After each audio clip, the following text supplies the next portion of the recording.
What up, Cowboys faithful? It's your boy B back with another one, and I got my man on the line. Go ahead, introduce yourself.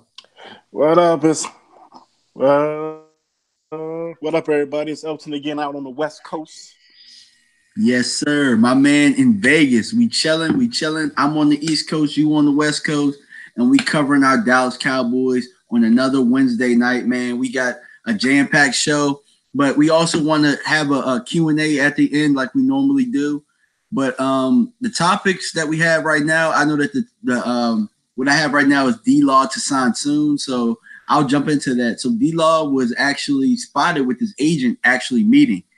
Do you think that that is a positive sign, or do you think that it's just not much to write home about right now? To me, it is positive because I am of the thinking everybody wants to get a deal done now.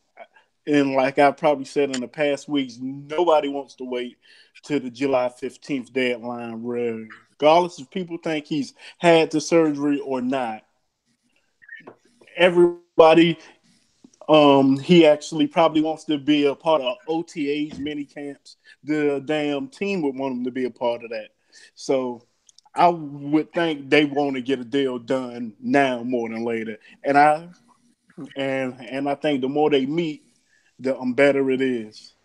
Absolutely. And so this kind of segues to another topic. Do you think that the Robert Quinn signing had something to do with that? I would think so because up and actually to then, D Law's in the position of strength. Like, all right, who y'all got that is going to come in and play? Now he's looking, even though Robert Quinn hasn't had a big year in about two or damn 3 seasons, he damn still know that's a real player.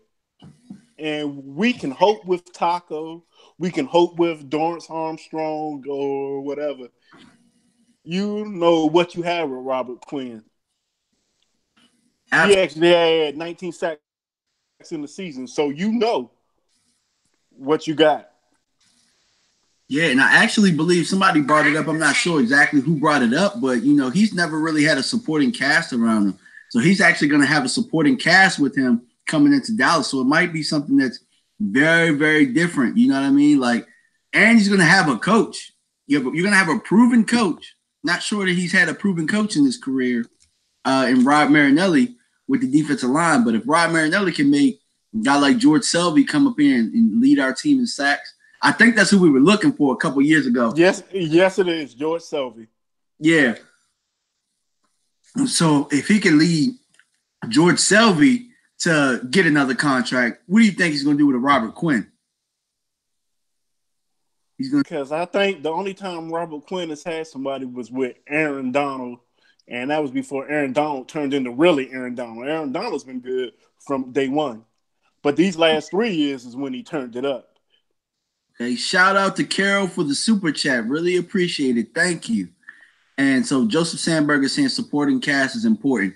Not to mention having D Law on the other side, but you're gonna have two of the best probably coming into this year. If I can't really think maybe Kuechly and Davis, but I mean, years is not going against, is going against them. We're actually gonna have youth on our side with that.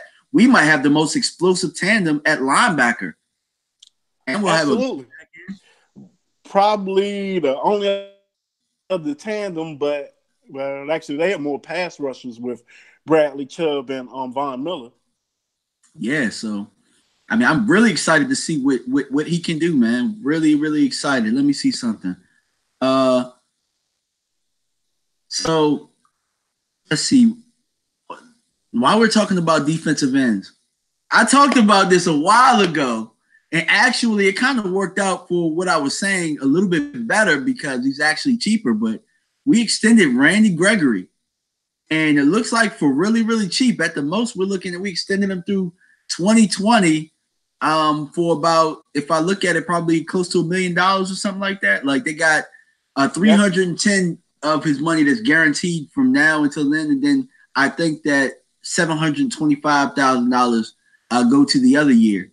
So how do you feel about that? It actually goes to my thinking of, and I think I've been saying this for about a month. The Cowboys believe Randy Gregory's going to play this year. Yeah. And I've read from people like on NFL.com who thinks Randy Gregory may not even miss a game this year. Ooh. So if he don't miss a game this year, the Cowboys really got over when it comes to the contract situation. I think that it was genius for them to sign him right now.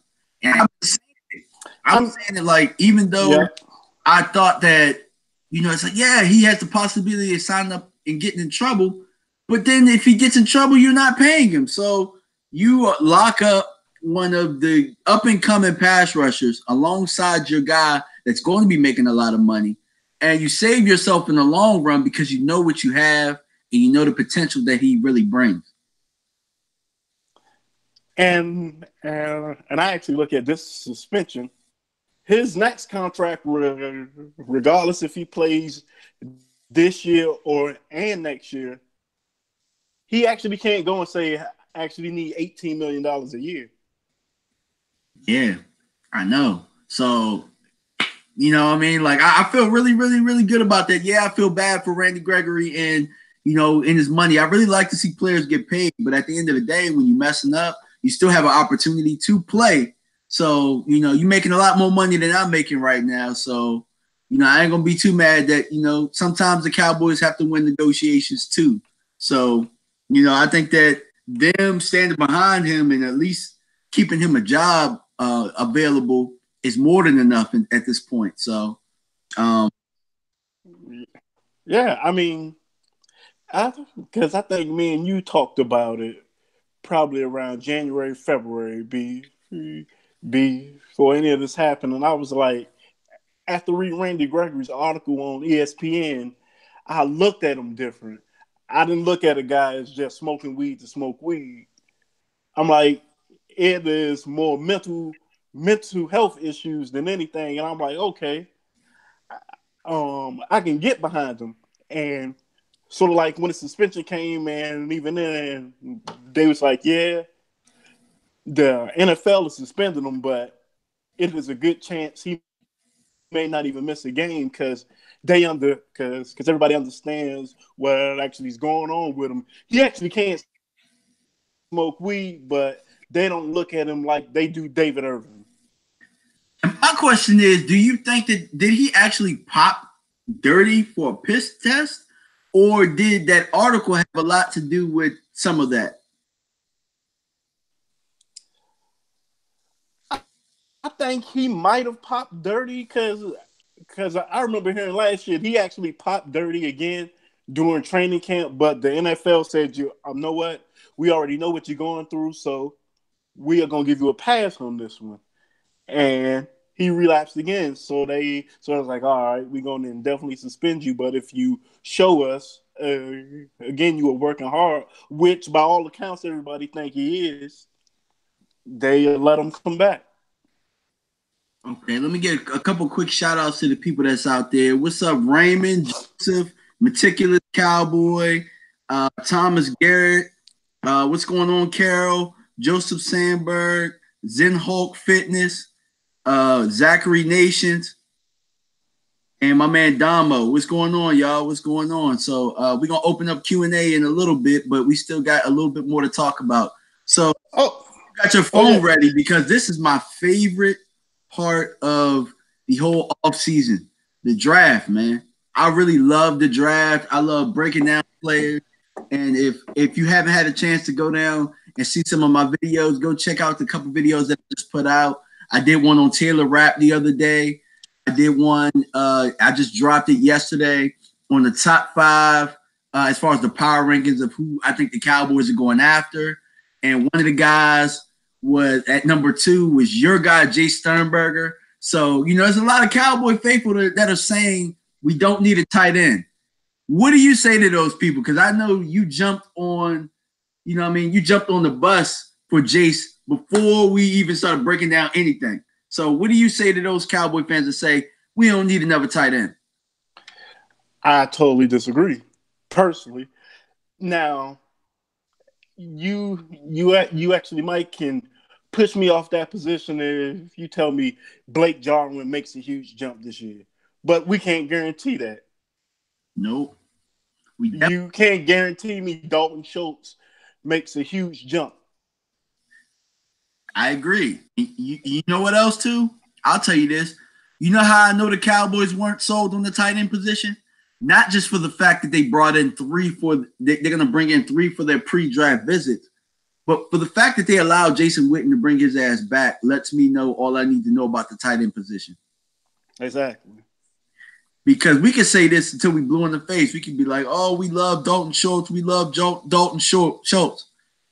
Or we love Blake Jarwin. Like, we think Blake Jarwin will be this. We think Blake Jarwin will be that. Well, obviously, they don't feel the same way, because if they did, they would not allow Jason Witten to walk his ass back in that door after walking out on this team last year the way he did.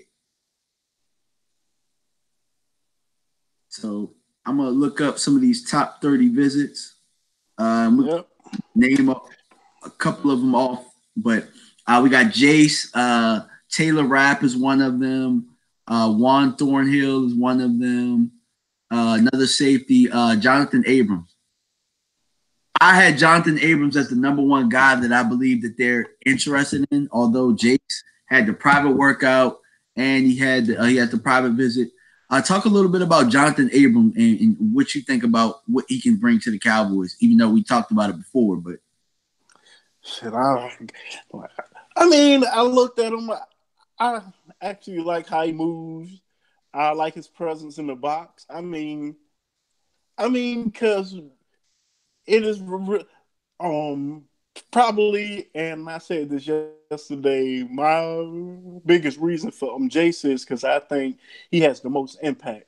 And it is rare for, like, really, I don't care which safety, it is hard for a DB to get that great impact the first year, because they got to learn the game. Yep. I was really surprised to see Damian Harris on this list. Were you surprised to see Damian Harris? Yeah, I was.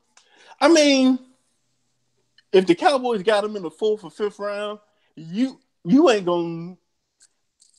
I don't mind Damian Harris. Personally, I almost think, did I have him as my number one running back? I actually think I did. I know I had him. I think you had him. You might have had him. I forget.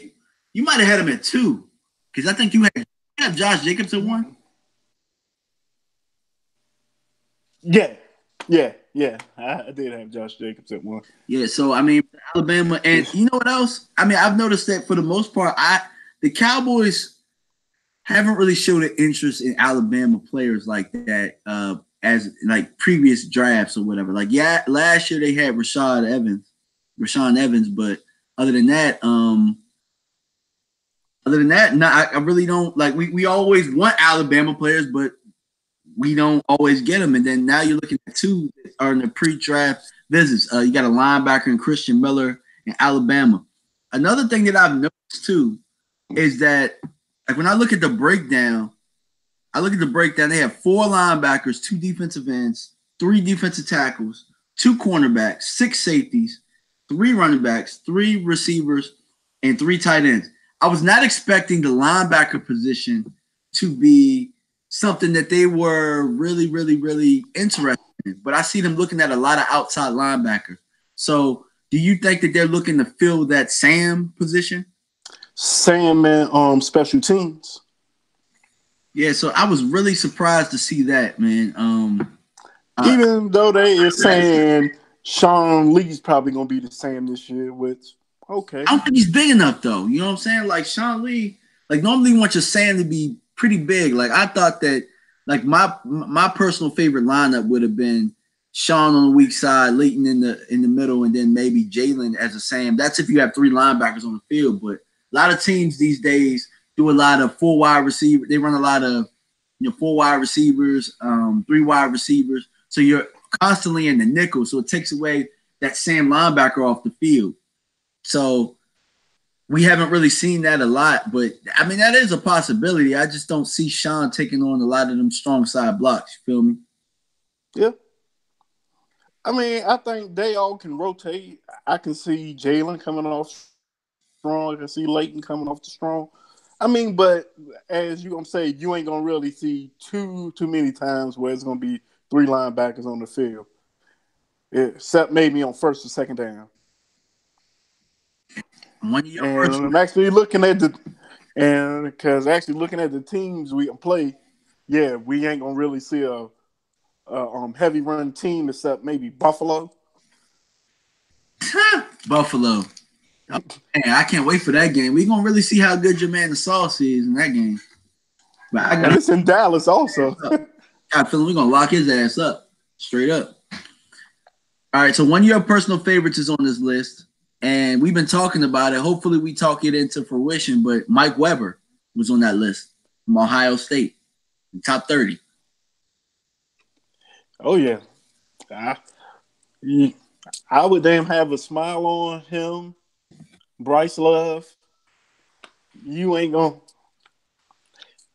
I like um I actually like what we can do in this draft. I mean, I know odds are Dallas ain't gonna pick 90% of the people I want, but Yeah, there's two more guys on this list that I know that you're gonna that you really like.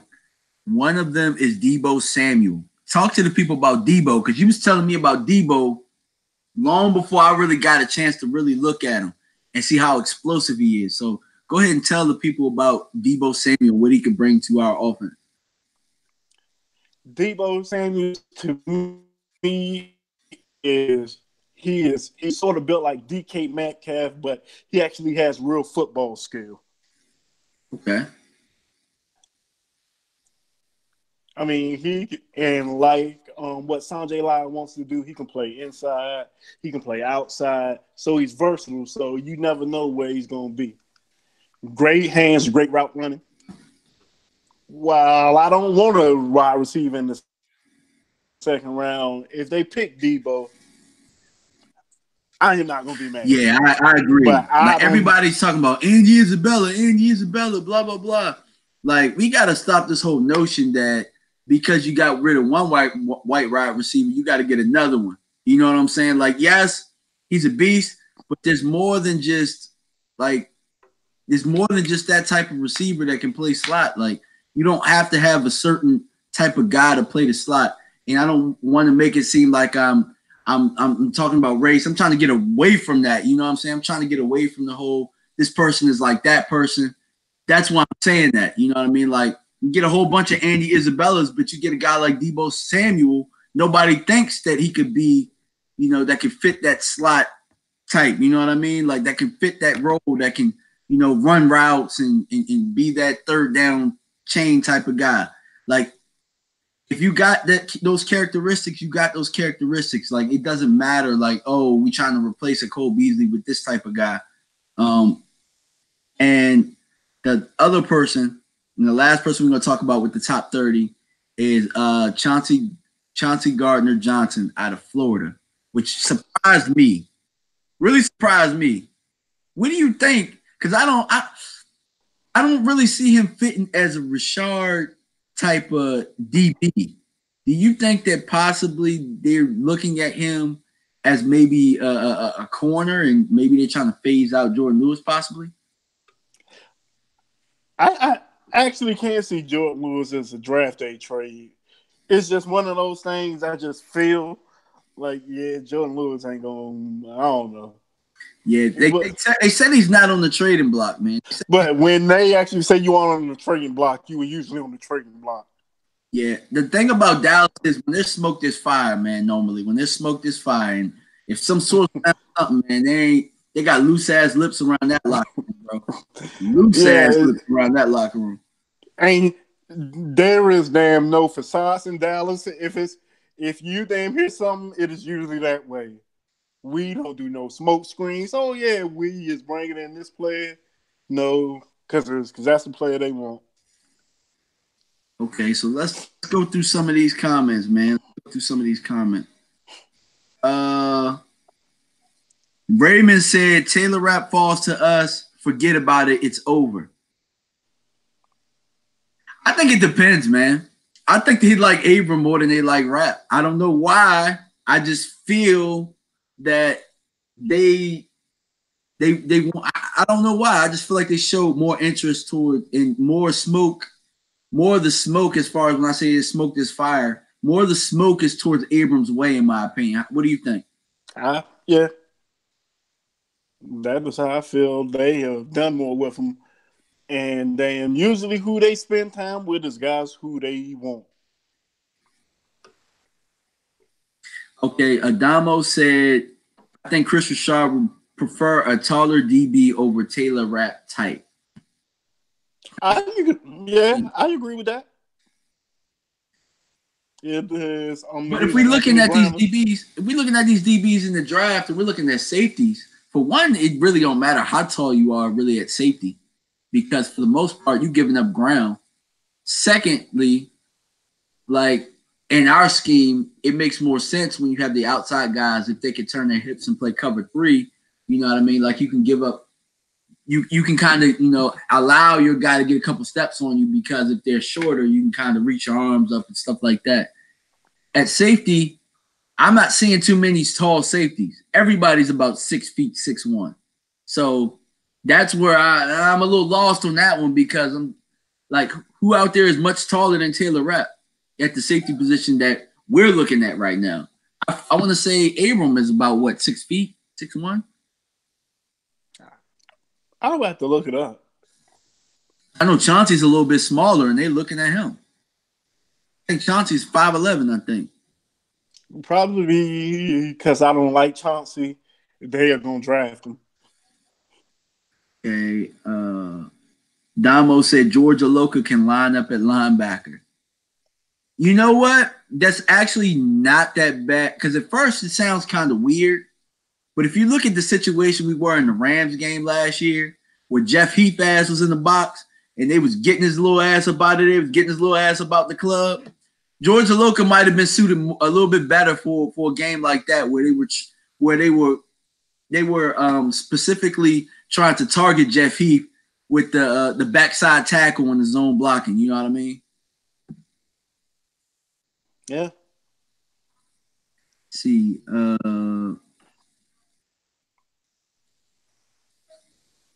Joseph Sandberg said Chauncey is a slot corner, though. Let's see. Jordan Lewis isn't a Rashard type player, so yeah, I can see the Cowboys trading up. That was for Zachary Nations. I don't know how much we get for Jordan, though. What was Jordan? Jordan was a 3rd-round pick? Yeah. Yeah, see, the thing is, normally players are kind of like, unless it's a quarterback, players are like cars. So as soon as you get off the lot, you depreciate. So I don't know if he would be a good enough piece for us to move up in the draft, unless maybe it's later on. Maybe we're trying to move. Maybe we're trying to move up in the 4th round or something like that. I don't know. Maybe it'd be a good enough piece right there to swap with somebody, but I don't know how much value Jordan Lewis gives us as far as being able to move up in the draft. Let's see. Damo says Rapp has good film. I agree. Joseph Sandberg said this is probably why Thornhill is a good fit, and I'm glad that he said that, because Thornhill can do so many different things. Like, I don't know if you had an opportunity to really go see him, but he played nickel backer, safety. He actually started out as a corner. So, like, we're talking about guys that you can put in the box, guys that you can play back. If he happens to fall to 58, I think that he's your absolute no-brainer over everybody, even Jace. Although I believe Jace has the biggest impact for us, not named Hawkinson. Hawkinson's going to probably go top 15, bro. Like, yeah. Man, damn. My bad. But yeah. Yeah, he was on his way down. Shooting up the board. TJ's shooting up the board again. But yeah, Thornhill, I think, is another one. But here's another guy that's flying down the board. And, we kind of like, I saw it from get-go. When they had him at the number one safety, I was like, I ain't see it. But Deontay Thompson is now falling backward. And we might have a shot at Deontay Thompson. I don't want him. I don't. But like I said, the Cowboys rarely pick the player I want, and it just usually works out who they get. I don't think they want him either though, because I haven't heard any smoke. You know, normally by this time you hear a little bit of smoke. You ain't see no combine visits, no nothing. Like we've been looking it up. Walter Football, by the way, WalterFootball.com has our pre-draft list up there.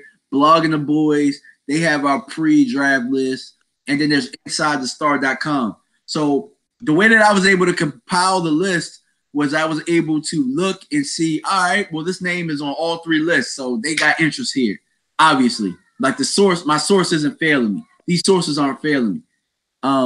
And with WalterFootball.com, they let you know what type of visits there are, whether it's a private workout, whether it was a combine visit, whether it was the East-West Shrine game, whether it was the Senior Bowl or whatever. Like they did a pretty good job with that list.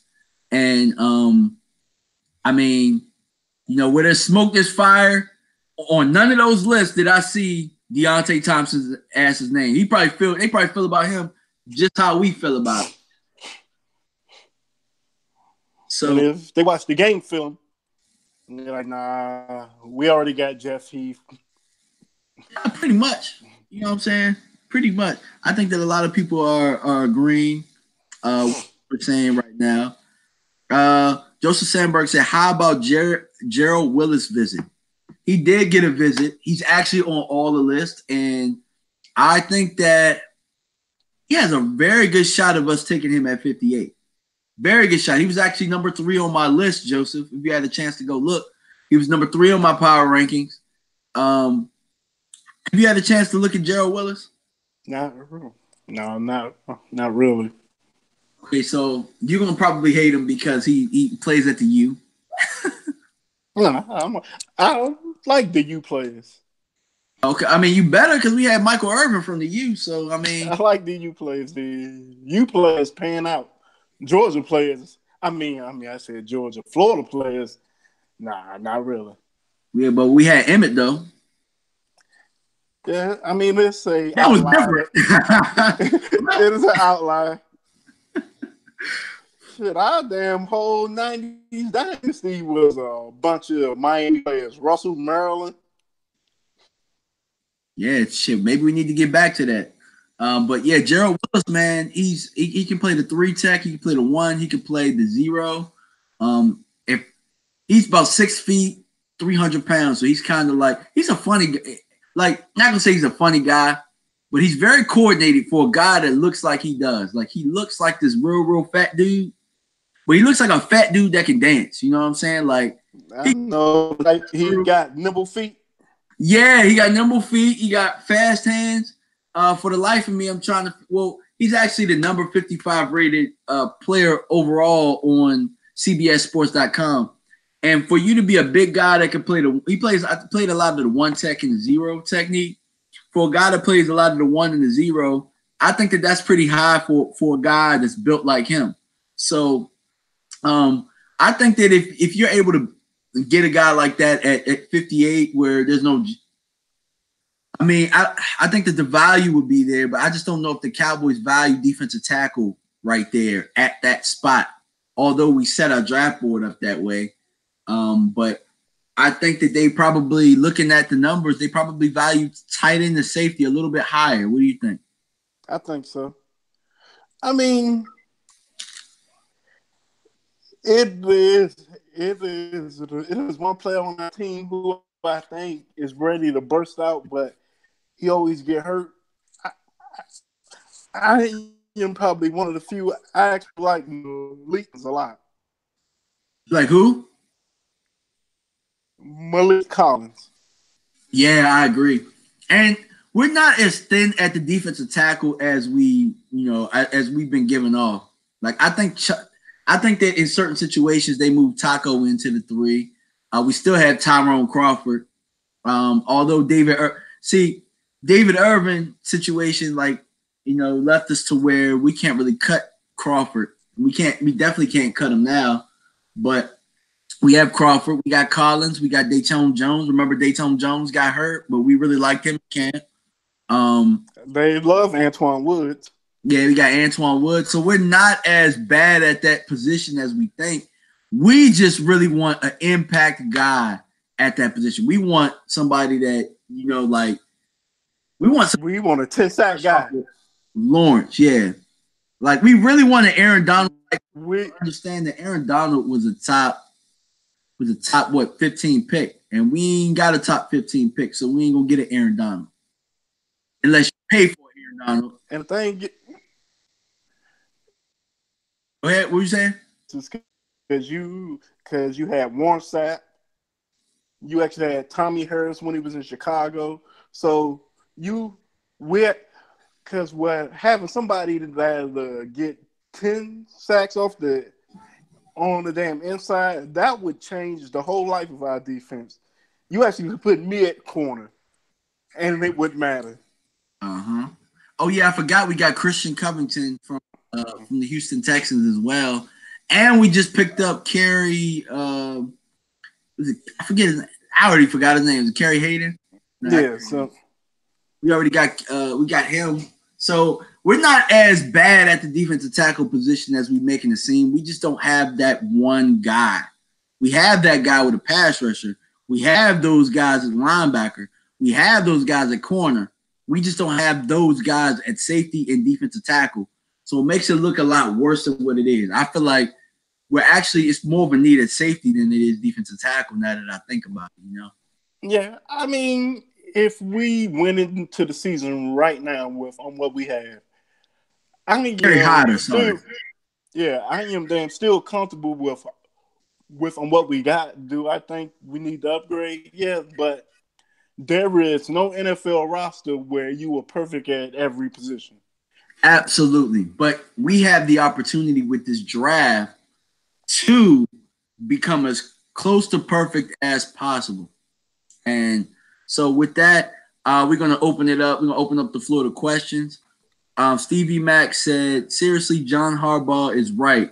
The draft needs to be sooner. Players have already been working out for a month by the time the rookies finally show up. How do you feel about that? Do you think the draft should be earlier? I mean, because the NFL wants to make it an event. Actually, at one point it was earlier, so I am fine with if it's earlier, yeah. When I look at it, because actually the draft used to be at the end of March. Yeah, now it's damn near where is it? Yeah, it's at the end of April. But like you said, man, I mean, as much as I can't stand Roger Goodell, they know how to market the hell out of this product that's the NFL. And as far as the draft goes, I feel like every year they've marketed it better than the year before. And that's what has led to this long, drawn-out process. But you can't tell me that, like, you're not, I mean, during this process, you're not looking to see who's the 30 visits, who did their pro day here, who did this, who getting in trouble in class or whatnot. Like, it has made the scouting combine more exciting. I remember being younger, I never gave a damn about no damn scouting combine. Heck no. Me either. To be honest with you, it wasn't until about maybe, I think 2015, I did my first draft video. I did so I started doing my first videos in 2015. Actually, what made me start looking at different prospects. Because also, not only do you look at guys for your own team, but you understand the league. So once you started looking at prospects, like if you play fantasy football and stuff like that, you like, all right, well, I got to jump on this guy because I know what he can do. I remember his tape in college. So I know that he fits this system with this team. He's probably going to be a really good player coming out. So it just makes, like, this whole process makes it easier for you to identify with the players that are coming out That way, it's a more marketable program, if that makes any sense. Yep. Should I remember when the damn draft started at Saturday morning at damn noon, and damn the first day was the first 3 rounds. Ooh, a whole lot of shame. Absolutely. That first day was long as hell. Now they got a Thursday night. That Thursday night be lit, though. I can't even front. Like, tell me you don't be, like, parked in front of the TV with a beer and just, like, chilling. Like, I think it was genius at the Thursday nights, that one round. And what, Fridays, the second and third round? Yep. So then you got your Saturday. Got your Sunday free. Let's see. Thoughts on Tristan Hill. I'm not familiar with Tristan Hill, but I will get familiar with Tristan Hill. Like my goal is to try and get a video up or talk about each of the 30 visits throughout my whole channel. Do you know anything about Tristan Hill? No. Damn, like you said, you've looked and seen they actually are bringing them in, so they actually kind of like him. Yeah, so I'm gonna take a look at him. I don't know anything about him yet, but trust me, I will. Zachary Nation says he's a really good player. He's a pretty good player. Stevie Mack says RIP AAF. At least they played long enough so the players who were good have a chance to get back in the NFL again. Definitely a handful of guys I think we should bring into this preseason. You have a chance to look at any AAF? I was a big fan of it. Big fan. I actually glanced through a couple games. I mean, I didn't really pay attention to it because I don't know. It seemed like if it's not the NFL or what's NCAA, I actually can't draw into it. For me, I watched it. It was a high level of football, really. Not all of the fan bases were bought into it like that. I know San Antonio fan base was huge. They had 30,000 people at the game the other day. So, you know, it's huge in Texas. But when I look at like the level of play, the coaching and all of that stuff, it was better than any league there is out there, in my opinion. It was way better than Arena League. To be honest with you, I preferred it over college football. I preferred it over college football because you know you miss out on SEC showdowns like Alabama and Auburn and stuff like that. Remember, college football, the first half of it is a lot of damn fluff ass games where you're getting Alabama versus Sisters of the Peace or whatnot, where they blowing them out 72-10 or something like that. With the AAF, you're getting a lot of those college type players that might have been busts that are playing in the region that they played college in. So you're getting a lot of Florida boys, you're getting a lot of Texas boys, and they're all playing on the same team. Like, and I thought it was a really good league. I was hoping that it could stay around, but you know, like certain people, they didn't believe in investing. They didn't see it long term, but I think long term it would have been really good, a good farm system for the league. Like, I have no interest in the XFL coming back. I'm sorry. Yeah, me either. But I watch it because it's football, and I love football that much to the point where if it's a good product, I can stick with it. I thought the AAF was a really good product.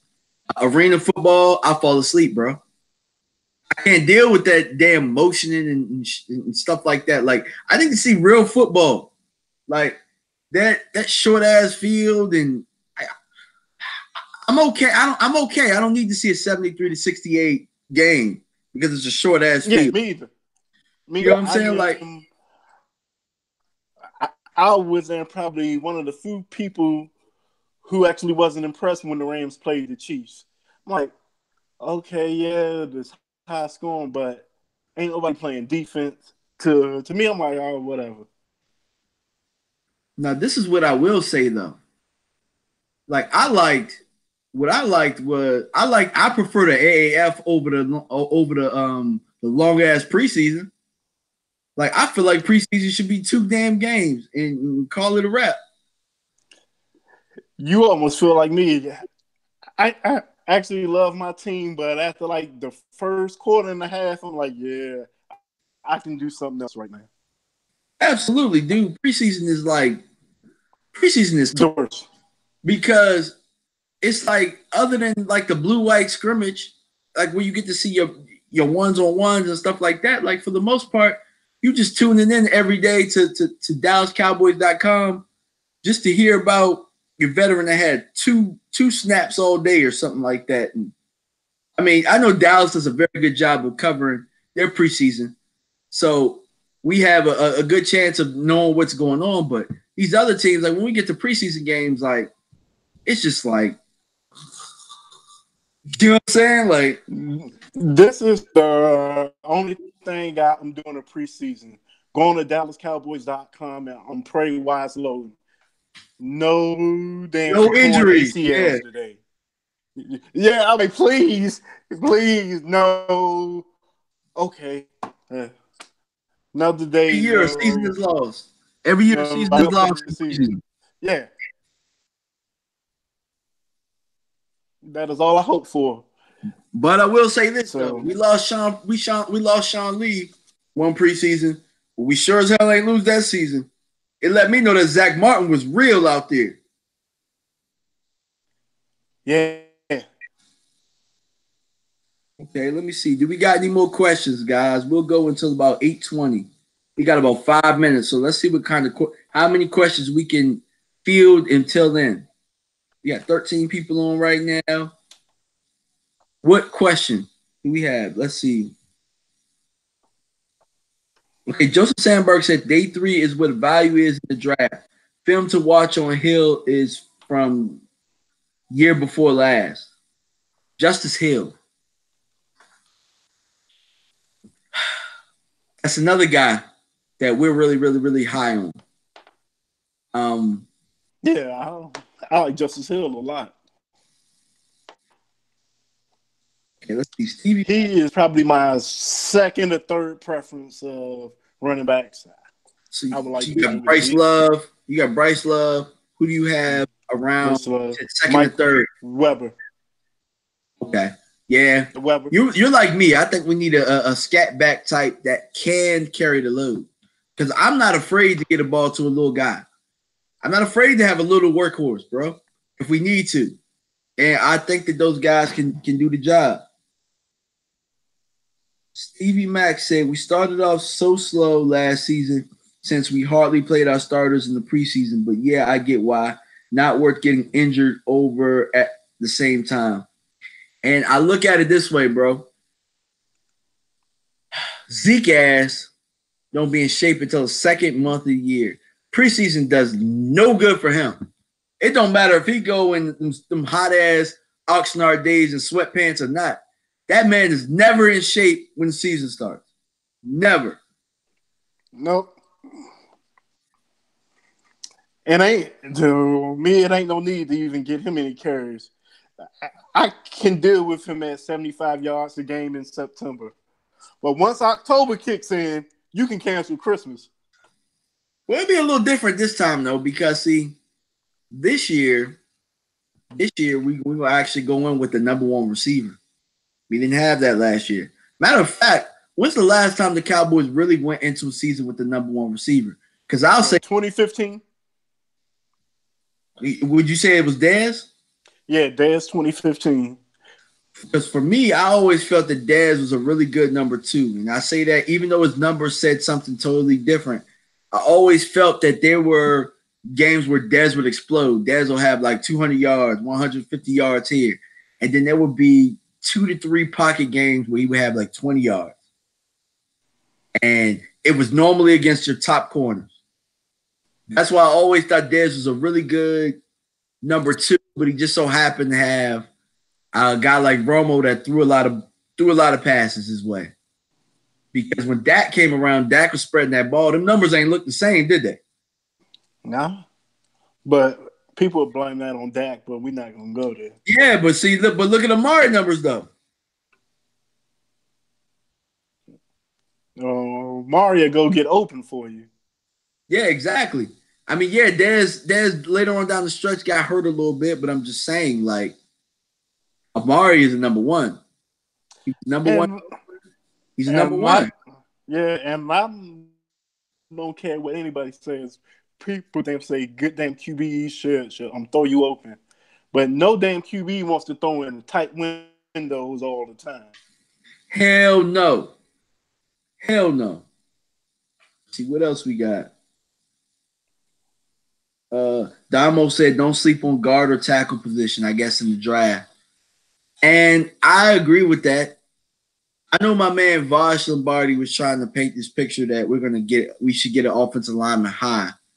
But when I look at our pre-draft visits, it just don't look like we're gonna go that route. I think that they are okay with what we have with the line right now.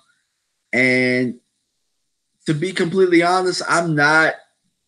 He did sell me on the possibility of getting a really good guard, getting the best guard center combo at 58. But the more I look at it, the more I'm like, I think we're good any way they want to go, bro. We're good any way they want to go. And if they don't want to go lineman there, cool. You know? Yeah, I don't really see it. Even though I've been preaching, I don't think Collins is coming back next year. I don't really see a need at 58 to damn fill that void. I think a better tight end, a better DT, or we'll say better safety is needed more than they let it be known what they're going after in this draft with their visits, and then the Dallas Day will tell you some things too. But that's why really the Dallas Day lets me know that they are really serious about Jay Sternberger, because think about this, man. They brought him in they did a private workout with him, and they have him a 30-day visit when they very well could have just brought his ass in the Dallas Day, and they still could. So being that he's a Texas guy, I think that if all else fails, they know Jason will be there. I think that he's their backup plan. And if they can't move back, I think they stand pat. And Jay Sternberger probably has the highest percentage of being the Cowboy. I think. He wasn't number one on my power rankings because I believe if they could have any of the guys that they think will be available, I think Abram is number one. I don't know why. My number one is Sternberger, like you. Actually, no, my number one is Juan Thornhill. I'm sorry. But I don't think Thornhill going to be there. I seen my drafts with Thornhill's going in the first round. So, yeah, Jace at 58. Do I think he's a top 58 player? Probably not, but he won't be there at 90. And you can't afford to pass him up. I think he's better with us than a lot of other teams. To me, he fits perfect, and especially with what he does. I mean, even if John steps up to have two good tight ends, you can do more offense.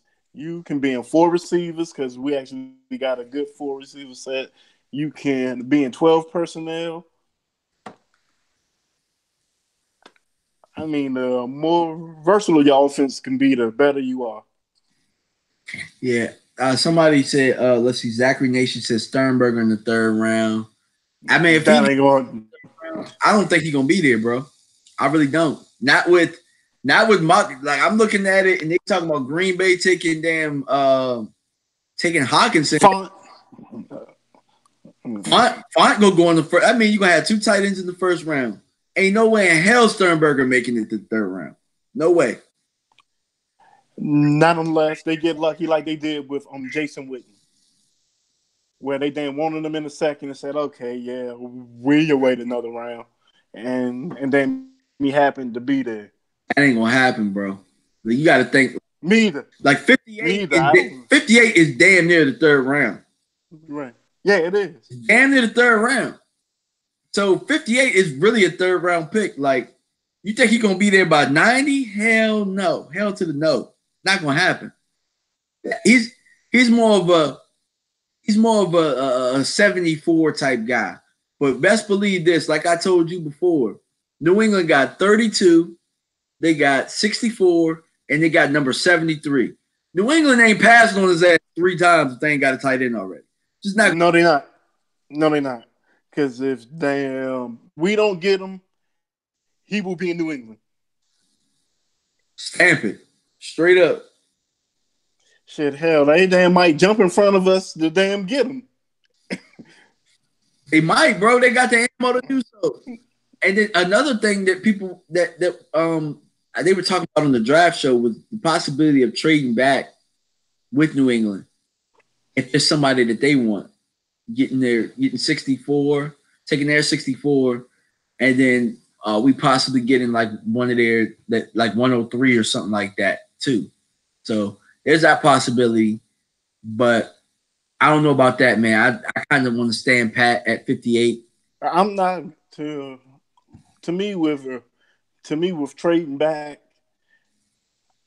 I actually need something good to want to trade back, and it's because to me, if they want Jace and damn Jace is there, I am not going to trade back with New England and let them get him.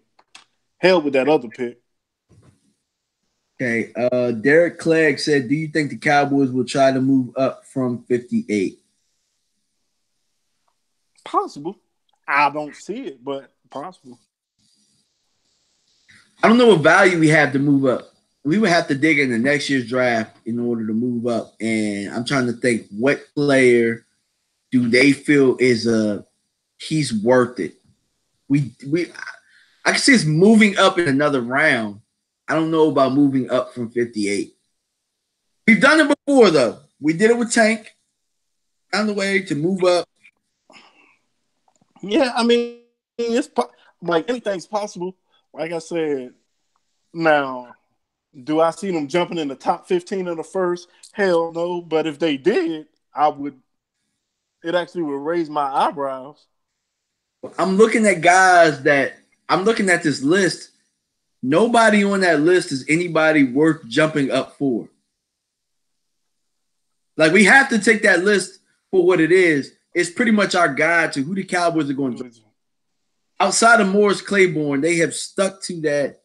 They have stuck to, if they have to get in front of you, they have to meet with you.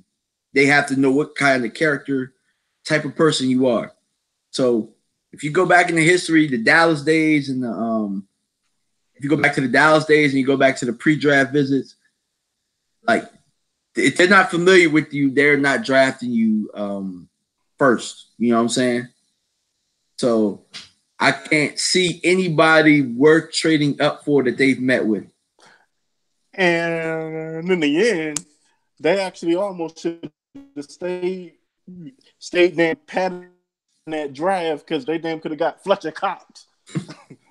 Man, that damn Fletcher Cox, oh my God. Damn, thorn in my side. Let me ask you a question, because I'm thinking as far as the highest value position of the guys that they have looked at, probably Warren Thornhill or Taylor Rapp. Would you trade up for one of those guys? For Thornhill, yeah. If he's around 40-something, because they ain't going to jump to 33. True. Yeah, I'm with you on that. And with that, man, we're going to wrap it up, man. Tell the people where they can find you, man. Are you going to create a YouTube channel? Let the people know, man, because I know I've been getting that question. I don't know. I actually should. I am thinking about it. It is in limbo. Yeah, man. Well, I think so, man. I think you should create a YouTube. I think that people should get your thoughts, man. I think that it would be a really good thing for the Cowboys community if you get a channel. People out there in the comment section, in the live chat, let us know, man. Should Elton create a YouTube channel? Would you guys like to hear a lot more from Elton weekly? And that's pretty much it, man. We out of here. Thank you guys for tuning in. Thank you, Carol, for the super chat. I really appreciate it. That was actually my first one. So hopefully more to come. All right, guys. Peace out.